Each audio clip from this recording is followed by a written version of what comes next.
सफलता के लिए दर्द सहना सीखो। पत्थर कैसे बना भगवान। एक बार एक मूर्तिकार अपनी छेनी और हथौड़े से एक पत्थर को भगवान की मूर्ति का आकार देने का प्रयास कर रहा था।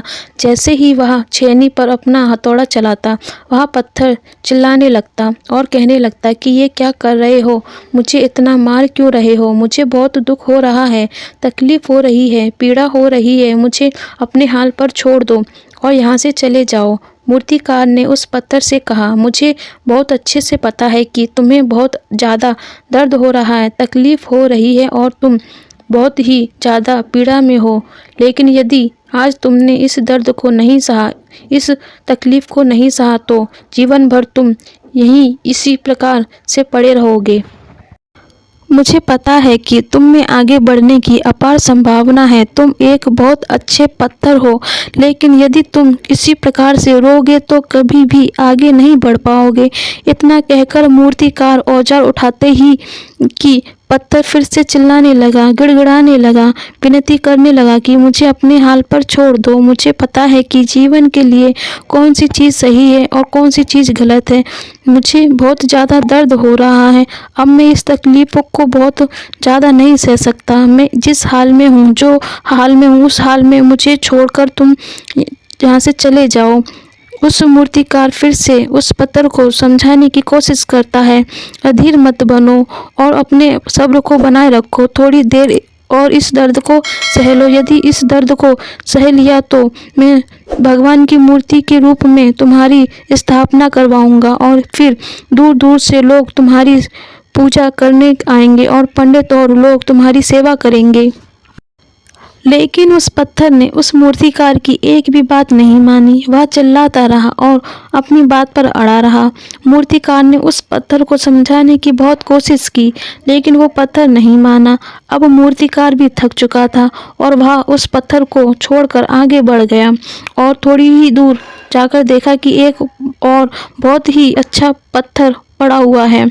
उसने छेनी और हथौड़ा उठाया और उस पत्थर को मूर्ति बनाने के लिए तैयार हो गया।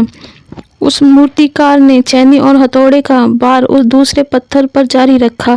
दूसरे पत्थर को भी दर्द हुआ, तकलीफ हुई, उससे भी हुई, लेकिन उस पत्थर ने बर्दाश्त कर लिया और देखते ही देखते थोड़ी समय के बाद उस पत्थर ने भगवान की मूर्ति का रूप ले लिया। थोड़े दिन के बाद उस पत्थर की एक मंदिर में स्थापना हो गई। धीरे धीरे करके लोग वहाँ पूजा पाठ करने आने लगे।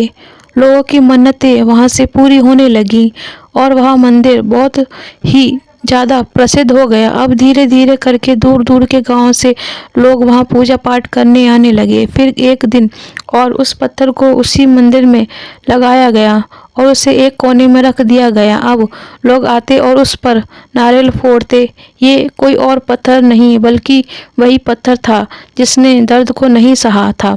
अब वो पत्थर मन ही मन बहुत ज़्यादा पछताता रहा, दुखी हो रहा था और अपने आप से कह रहा था कि काश मैंने उस दिन उस दर्द को, उस तकलीफ़ को सह लिया होता तो आज लोग मेरी भी पूजा करते। इसलिए आप भी अपने जीवन में हमेशा याद रखिएगा कि जब भी आप अपने करियर की शुरुआत में किसी काम को कर रहे हो, पढ़ाई कर रहे हो या कोई भी काम कर रहे हो और उसमें आपको दर्द हो रहा है, तकलीफ़ हो रही है, ज़्यादा मेहनत करना पड़ रहा है, तो आप रुकिएगा मत, किसी और रास्ते की शुरुआत मत करिएगा, क्योंकि कोई और रास्ता आपको सफलता नहीं दे सकता है। आपको उस दर्द को, उस तकलीफ़ को सहना ही होगा और उस तकलीफ़, उस दर्द को सहकर आप ज़्यादा मजबूत बनेंगे और तभी आप अपने जीवन में आगे बढ़ पाएंगे। और जीवन में हमेशा याद रखिएगा कि आपको पहले पत्थर की तरह नहीं बल्कि दूसरे पत्थर की तरह बनना है। यदि ये कहानी आपको पसंद आई हो और इससे कोई सीख मिली हो तो हम अपने दोस्तों और अन्य लोगों के साथ शेयर ज़रूर करिएगा।